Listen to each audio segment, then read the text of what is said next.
ముందుగా ఒక గిన్నెలోకి 1 కప్పు మినపగుళ్ళను తీసుకోండి. నీళ్ళను తీసుకొని ఒక 3-4 గంటలు పప్పుని నానబెట్టండి. మీరు మార్నింగ్ ప్రిపేర్ చేయాలనుకుంటే నైట్గా కడిగైనా నానబెట్టచ్చు. ఇక్కడ నేను మళ్ళీ 4 గంటల తర్వాత చూపిస్తున్నానండి. సో ఇలా నానబెట్టిన పప్పుని మరొకసారి బాగా కడిగి నీళ్ళన్నీ వంపేసి మిక్సీ గిన్నెలోకి తీసుకుందాం. ఇక్కడ నేను అందరికీ అవైలబుల్లా ఈజీగా చేసుకునేలా మిక్సీ గిన్నెలో రుబ్బి చూపిస్తున్నాను. అదే మీ దగ్గర గ్రైండర్ ఉంటే గ్రైండర్లో అయినా రుబ్బి తీసుకోవచ్చు.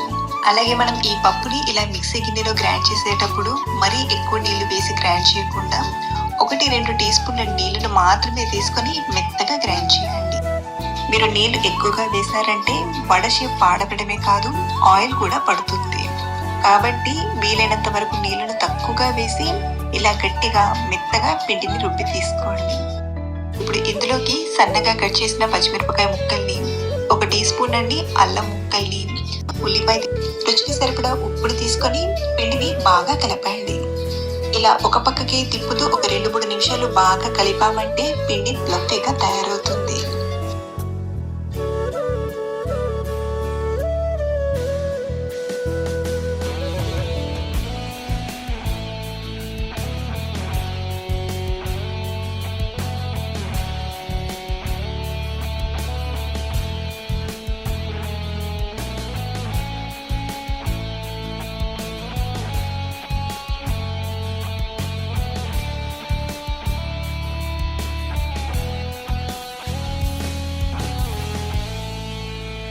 ఇప్పుడు ఈ పిండిని వడల్లా తీసుకుని ఫ్రై చేసుకుందాం.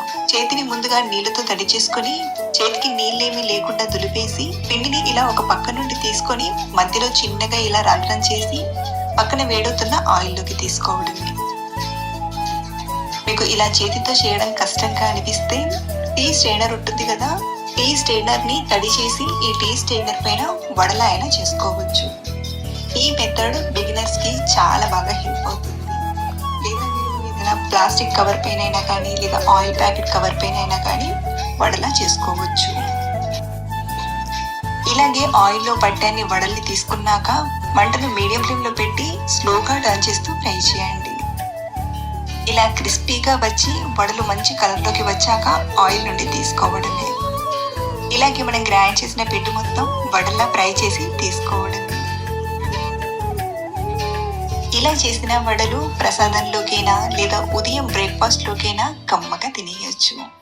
మీరు కూడా మిరపగారెలు చేసేటప్పుడు ఆయిల్ పీల్చకుండా చాలా ఈజీగా పర్ఫెక్ట్ గా చేయాలంటే పిండిని ఇలా కలిపి ఒకసారి ట్రై చేసి చూడండి.